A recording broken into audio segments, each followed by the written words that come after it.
Apakah beza mandi wajib dengan mandi junub atau mandi janabah? Okey, faham soalan?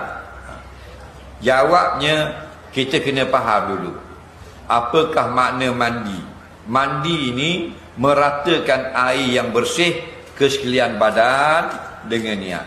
Sailanul ma' ala jami'il badani bidiyatin.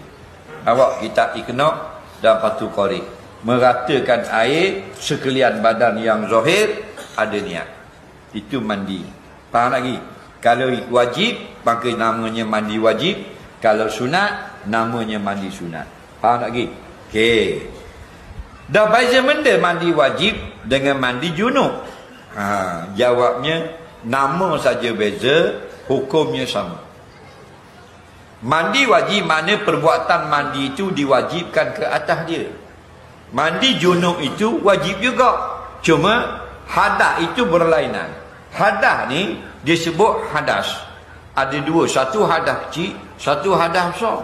Hadas besar dia ada hadas haid, ada hadas nifas, ada hadas beranak, ada hadas keluar mani, ada hadas jima', ada 5 jenis. Ni haid, nifas, beranak, jima', keluar mani. Faham?